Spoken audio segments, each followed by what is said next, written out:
हर बुधवार महिलाओं के लिए प्रार्थना। हर बुधवार को महिलाएं अपने लिए विशेष प्रार्थना कर सकती हैं। ये दिन आत्मनिरीक्षण, आभार व्यक्त करने और ईश्वर से मार्गदर्शन मांगने का एक विशेष अवसर हो सकता है। यहाँ कुछ प्रार्थना के विचार दिए गए हैं। तारांकन आभार। तारांकन हे परमात्मा, मैं आपको उन सभी आशीर्वादों के लिए धन्यवाद देती हूँ जो आपने मुझे दिए हैं। मैं एक महिला होने के लिए आभारी हूँ। तारांकन मैं अपने परिवार, दोस्तों और समुदाय के लिए आभारी हूँ। तारांकन मैं अपने स्वास्थ्य, बुद्धि और ताकत के लिए आभारी हूँ। तारांकन क्षमा। तारांकन हे परमात्मा, मुझे उन सभी गलतियों के लिए क्षमा करें जो मैंने की हैं। मुझे एक नई शुरुआत करने का अवसर दें। तारांकन मैं उन सभी लोगों से क्षमा मांगती हूँ जिन्हें मैंने चोट पहुंचाई है।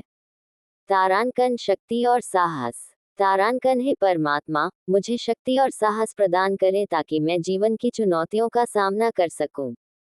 तारांकन मुझे अपने लक्ष्यों को प्राप्त करने के लिए प्रेरित करें। तारांकन मार्गदर्शन। तारांकन हे परमात्मा, मुझे सही रास्ता दिखाएं। मुझे अपने जीवन में सही निर्णय लेने में मदद करें। तारांकन मुझे दूसरों की सेवा करने के लिए प्रेरित करें। तारांकन सुरक्षा। तारांकन हे परमात्मा, मुझे और मेरे परिवार को हर तरह के खतरे से बचाएं। आप अपनी प्रार्थना को और अधिक व्यक्तिगत बनाने के लिए निम्नलिखित बातों को ध्यान में रख सकते हैं। तारांकन अपने शब्दों में प्रार्थना करें। आपको किसी विशेष प्रार्थना का पालन करने की आवश्यकता नहीं है। आप अपनी ही भाषा में प्रार्थना कर सकते हैं। तारांकन अपने दिल से प्रार्थना करें। प्रार्थना करते समय आपकी भावनाएं महत्वपूर्ण होती हैं। तारांकन नियमित रूप से प्रार्थना करें। प्रार्थना को एक आदत बनाएं। यहाँ एक सामान्य प्रार्थना का उदाहरण दिया गया है। हे परमात्मा, मैं आपको धन्यवाद देती हूँ कि आपने मुझे एक महिला बनाया है। मुझे शक्ति, साहस और बुद्धि प्रदान करें ताकि मैं जीवन की चुनौतियों का सामना कर सकूं। मुझे दूसरों की सेवा करने के लिए प्रेरित करें। मुझे क्षमा करें मेरी सभी गलतियों के लिए। मुझे एक नई शुरुआत करने का अवसर दें। आमीन। नशे की लत से मुक्ति के लिए प्रार्थना। हे परमेश्वर, मैं आपके सामने अपने हृदय की गहराई से विनती करता हूँ। मैं आपकी दया और कृपा के लिए आभारी हूँ। आज मैं आपके सामने अपने और उन सभी लोगों के लिए प्रार्थना करता हूँ जो नशे की लत से जूझ रहे हैं। हे प्रभु, आपकी शक्ति से ही हम सब कुछ कर पाते हैं। मुझे और उन सभी को इस लत से मुक्ति दिलाने की कृपा करें। हमें वह शक्ति प्रदान करें जिससे हम इस बुरी आदत को छोड़ सकें। हम जानते हैं कि आप ही हमारी एकमात्र शरण हैं। हमें अपने जीवन में सही रास्ता दिखाएं। हमें आपके करीब लाएं और हमारी आत्मा को शांति दें। हे प्रभु, हम आपसे प्रार्थना करते हैं कि आप उन सभी लोगों को मदद करें जो नशे की लत से पीड़ित हैं।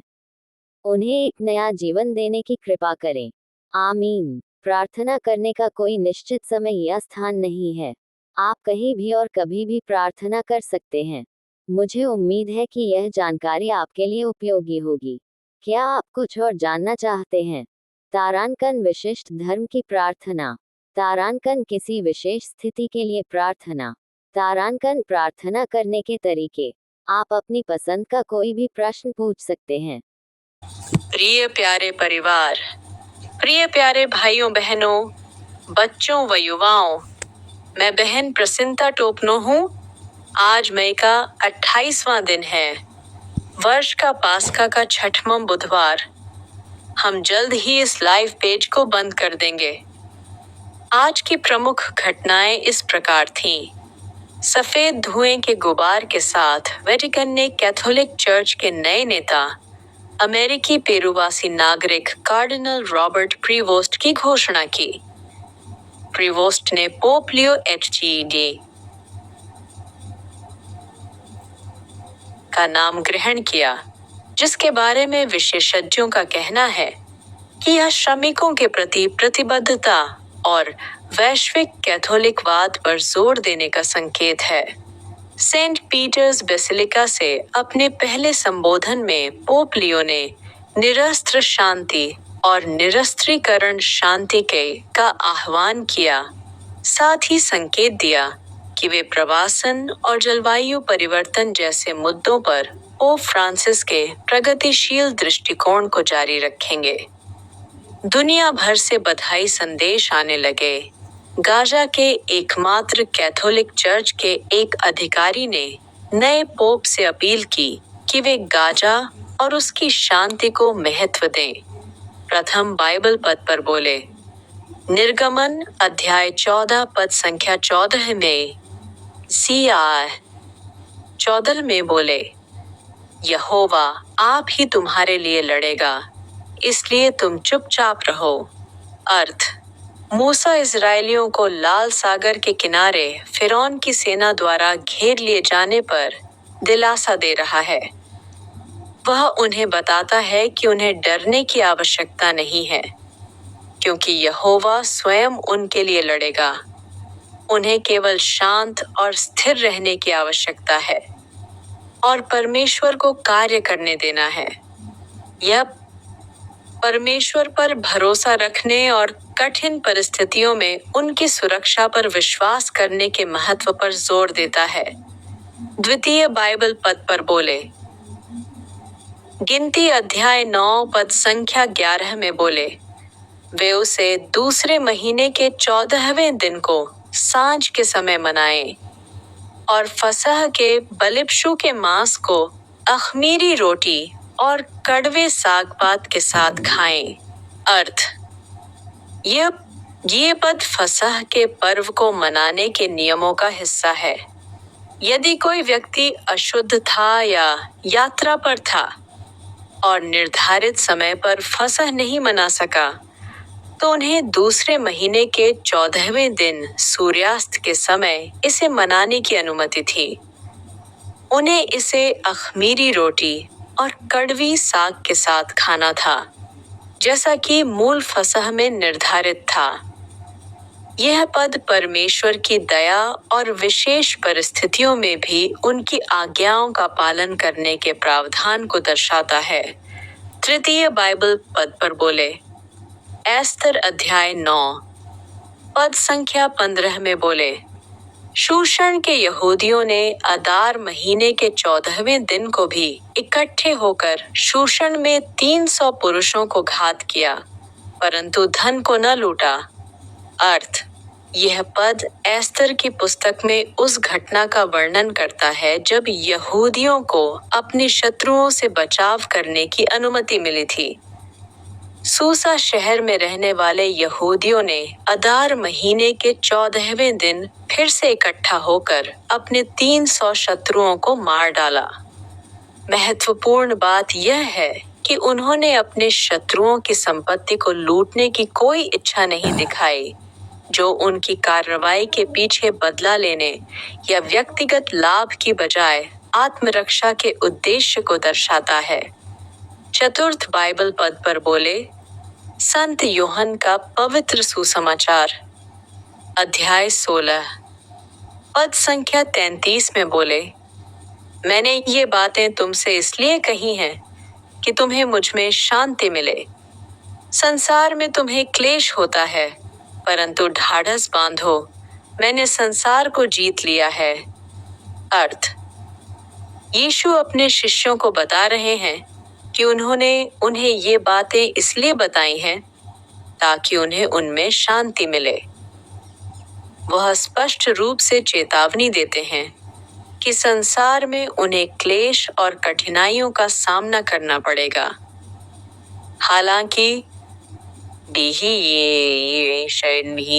वह उन्हें ढाढ़स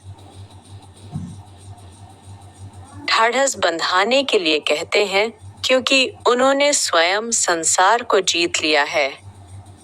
यह पद विश्वासियों को यह जानने में शांति और साहस खोजने के लिए प्रोत्साहित करता है कि मसीह ने संसार की बुराई और मृत्यु पर विजय प्राप्त की है और उनमें भी उस विजय का हिस्सा हो सकता है। आखिरी बाइबल पद पर बोले, प्रथम यूहन्ना का पत्र अध्याय 4 पद संख्या 16 में, और जो प्रेम परमेश्वर हमसे रखता है उसको हम जान गए और हमें उस पर विश्वास है। परमेश्वर प्रेम है। जो प्रेम में बना रहता है वह पुण्य की परमेश्वर उसमें बना रहता है और परमेश्वर उसमें बना रहता है। अर्थ, यह पू या पद परमेश्वर के स्वभाव की एक गहरी सच्चाई को व्यक्त करता है। परमेश्वर प्रेम है। प्रेरित यूहन्ना कहते हैं कि उन्होंने और अन्य विश्वासियों ने उस प्रेम को जान लिया है जो परमेश्वर उनसे रखते हैं और उन्होंने उस पर विश्वास किया है। जो व्यक्ति प्रेम में बना रहता है वह परमेश्वर के साथ संगति में रहता है और परमेश्वर उसके साथ संगति में रहते हैं। यह पद परमेश्वर के साथ हमारे संबंध के लिए प्रेम के केंद्रीय महत्व पर जोर देता है। आइए प्रार्थना करें। हे माता मरियम, आज मई है। यह वर्ष 2025 का पंचम महीना है। यह विश्व का सबसे गुप्त चुनाव होगा। बुधवार को जब 133 कैथोलिक कार्डिनल पोप फ्रांसिस के उत्तराधिकारी का चयन करने के लिए सिस्टिन चैपल में बंद होंगे, तो उनमें से प्रत्येक ने जीवन भर विवरण गुप्त रखने की शपथ ली होगी। यही बात वेटिकन के अंदर मौजूद हर व्यक्ति पर लागू होती है।